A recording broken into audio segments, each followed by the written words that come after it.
ఆదిలాబాద్ జిల్లాలో చిరుత పులుల సంచారం జనాలను కంటి మీద కునుకు లేకుండా చేస్తోంది. జిన్నారం మండలం చింతగూడ గోదావరి పరివాహక ప్రాంతంలో 2 చిరుత పులుల సంచారం కలకలం రేపుతోంది. గత వారం రోజులుగా జనావాస ప్రాంతాల్లో ఇవి సంచరిస్తూ ఉండడంతో గ్రామస్తులు బిక్కుబిక్కుమంటూ కాలం గడుపుతున్నారు.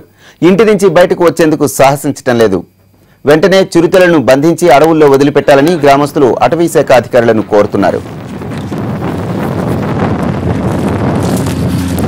ఇప్పటి వరకు చింతగూడల పందులతోనే బెడద ఉండేది. ఇప్పుడు పందుల బెడద కాకుండా ఈ చిరుత పురులు కూడా ఊర్లోకి రావడంతో గ్రామస్తులంతా భయపడుతున్నారు. నేనైతే ఒకటేసారి భయపడ్డా.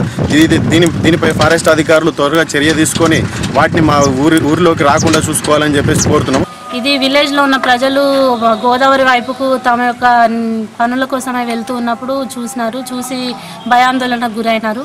కానీ ఇది అనుకోకుండా విలేజ్లోకి ఎంటర్ అయింది. వాటర్ సోర్స్ విపరీతంగానే ఉంది. తర్వాత natural water source, artificial water source కూడా చింతగూడ పైడిపల్లి బీట్లో ఉన్నాయి. అయినప్పటికీ అది రేస్ కుక్కలు అలాగే బైసన్ మూమెంట్ కూడా ఎక్కువగా ఉంటుంది ఈ ఏరియాలో. హర్బివోర్ యానిమల్ మూమెంట్ కూడా ఎక్కువగా ఉంది.